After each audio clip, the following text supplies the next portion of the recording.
Time travel কি আসলে সম্ভব? সায়েন্স ফিকশন সিনেমা বাদ দেন ভাই, ঢাকা প্রিমিয়ার লিগ বা ডিপিএল এর দিকে তাকান। ডিপিএল এর মাঠে গতকাল যা ঘটলো তা দেখে মনে হচ্ছিল আমরা 2026 সালে দাঁড়িয়ে নাই, আমরা যেন ফ্ল্যাশব্যাকে আবার 2020 সালে সেই সাউথ আফ্রিকার পচেপস্ট্রমে ফিরে গেছি। একই দিনে একই টুর্নামেন্টে আমাদের বিশ্বকাপ যে অনূর্ধ্ব 19 দলে তিনজন ব্যাটার সেঞ্চুরি হাঁকিয়েছেন।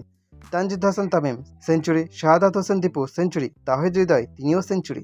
মানে ব্রাদার্স ইউনিয়ন আর প্রতিপক্ষ বোলারদের অবস্থা দেখে মনে হচ্ছিল তারা ক্রিকেট খেলতে নামেন নাই, তারা আসলে বিশ্বজয়ী ভূতদের খপ্পরে পড়ছেন। বোলাররা বল করছিলেন আর বল গিয়ে আছড়ে পড়ছিল গ্যালারিতে। প্রথমে আসা যাক প্রাইম ব্যাংকের দুই ওপেনারের গল্পে। ঈদের আগে শাহাদাত হোসেন দীপু ছিলেন মারাত্মক ফর্মে। সবাই ভাবছিল ঈদের ছুটিতে বাড়ি গিয়ে সেমাই পোলাও খেয়ে দীপুর ফর্ম বোধহয় একটু নরম হয়ে যাবে, কিন্তু কিসের কি, ঈদের পর প্রথম ম্যাচেই মাঠে নেমেই দীপু ভাই বুঝিয়ে দিলেন তিনি কেবল ঈদের ছুটি কাটাতে চাননি, ব্যাটের ধার বাড়াতে গেছেন। ডিপিএলে ব্যাক টু ব্যাক দুর্দান্ত এক লড়াকু সেঞ্চুরি তুলে নিলেন তিনি। আর ওদিকে আমাদের জাতীয় দলের ওপেনার তানজিদ হাসান তামিম, তিনি তো ব্রাদার্স ইউনিয়নের বোলারদের সাথে কোনো আপোষ করার মুডেই ছিলেন না। মাত্র 85 বলে সেঞ্চুরি, ভাবা যায়? আউটার আগে 93 বলে 119 রানের এক টর্নেডো ইনিংস খেলেছেন।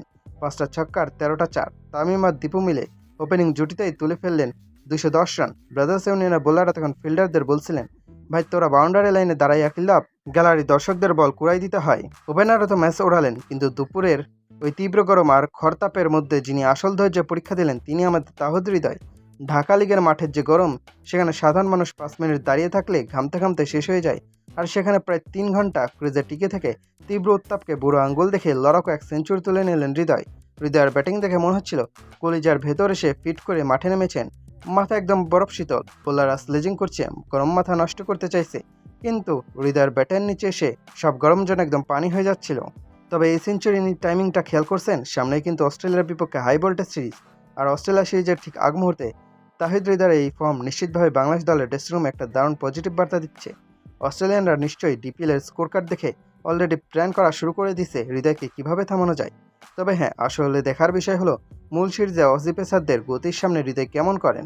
ঘোড়া লিগে তো তলোয়ার চালানো হলো, এবার ক্যাঙ্গারুদের বিপক্ষে আন্তর্জাতিক মঞ্চে এই ফর্ম ধরে রাখাটাই আসল চ্যালেঞ্জ। তবে জুনিয়র টাইগারদের পারফরমেন্স নির্বাচকদের জন্য একটা বড় অ্যালার্ম বেল। তারা বুঝিয়ে দিচ্ছেন আমাদের বেশি দিন বাইরে বসে রাখতে পারবেন না বস।